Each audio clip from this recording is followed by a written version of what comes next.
नमस्ते सर। नमस्ते। खड़े न होने के लिए मुझे माफ कीजिएगा, क्योंकि इस समय मैं इस लायक नहीं हूँ। प्लीज बैठिए। Thank you sir. बोलिए, क्या सेवा कर सकता हूँ मैं आपकी? मुझे आपकी मदद की जरूरत है सर।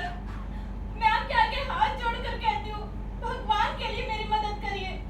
सिर्फ आप ही मेरी मदद कर सकते हैं, वरना इस पूरी दुनिया में और कोई नहीं जो मुझ दुखियारी का रोना सुने।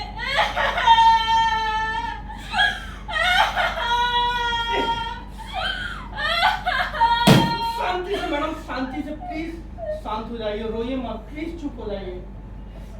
सॉरी। देखिए, अगर हम शांति और समझदारी से काम लें तो बड़ी से बड़ी समस्या सुलझाई जा सकती है। अब आप मुझे पहले ये बताइए कि आपकी समस्या क्या है? मेरी समस्या मेरा पति है सर। वो 5 महीने से बीमार है। पिछले 5 महीने से भयानक रूप से बीमार है। मुझे पता है मैडम, बीमारी कितनी भयानक होती है। मुझे आपसे दिली हमदर्दी है। कौन सी बीमारी है उन्हें? नर्वस सिस्टम बिगड़ गया है उसका। जरा जरा सी बात उसे झिझोड़ कर रख देती है। आपको पता है सर, यहाँ तक कि अगर मैं उसे जरा छूती हूँ तो ऐसे चीखें मारता है। ये बीमारी क्यों हो गई किसी को नहीं पता।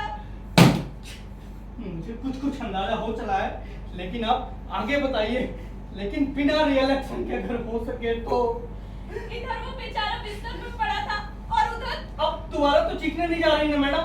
मन तो बहुत करता है चीखने को, क्योंकि इधर वो बेचारा बिस्तर पर पड़ा ठीक होने की कोशिश कर रहा था और उधर बिना किसी वजह से नौकरी से निकाल दिया गया। ये तो बड़े अफसोस की बात है मैडम, लेकिन उनकी नौकरी से हमारे बैंक का क्या ताल्लुक? आपको पता नहीं है मैंने क्या क्या सहा है उनकी बीमारी के दौरान। सुबह से शाम तक उसकी सेवा की है, रात से सुबह तक उसको दवाई पिलाई है। इसके साथ साथ घर के सारे काम, खाना बनाना, बर्तन मांजना, कपड़े की धुलाई, घर की सफाई, बच्चों की देखभाल, सब जानवरों को दाना पानी, अपने कुत्ते को, बिल्ली को, बकरी को, अपने बहन के तोते को जो बीमार है। क्या तोता बीमार है? नहीं, मेरी बहन।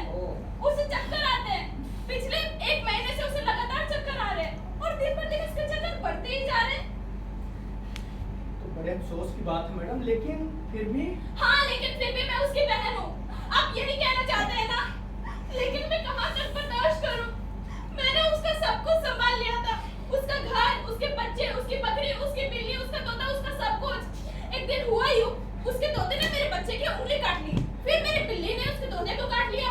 फिर जब मेरी बड़ी बिल्ली उसकी छोटी बिल्ली को काटने लगी, तो मेरी बड़ी लड़की है ना, जिसका एक हाथ टूटा हुआ है, उसने उसकी बिल्ली को पानी में डुबो दिया। और अब मेरी बहन मेरे पीछे पड़ी हुई है कि या तो मैं उसकी बिल्ली के बदले अपनी बकरी दे दूं, वरना वो भी मेरी बिल्ली को पानी में डुबो देगी, नहीं तो मेरी लड़की का दूसरा हाथ भी तोड़ देगी। और तो मैडम, सचमुच आप पर मुसीबतों का पहाड़ टूट पड़ा है। लेकिन इस बात का हमारे बैंक से। और आपको पता है, जब मैं अपने पति की तनख्वाह लेने उनके दफ्तर गई तो वहाँ क्या हुआ? वहाँ उन्होंने पूरे 5060 रुपए काट लिए। इसलिए मैंने पूछा तो कहते हैं, मैडम आपके हस्बैंड ने फंड में से इतने पैसे बतौर लोन निकाल लिए थे। ऐसा हो ही नहीं सकता। वो मुझसे बिना पूछे एक पैसा नहीं निकाल सकता, वरना मैं उसे टांगे नहीं तोड़ूंगी। हालांकि अभी नहीं तोड़ूंगी, क्योंकि वो बहुत बीमार है। मुझ में भी ताकत नहीं है, बहुत कमजोर हो गई हूँ आजकल। कहाँ से इतने भयंकर नौकरी है कि फेफड़े फट।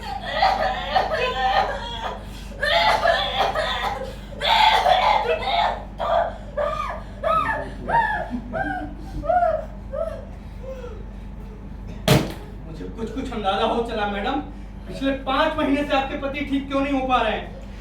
लेकिन आप भगवान के लिए बताइए, आप मुझसे चाहती क्या है?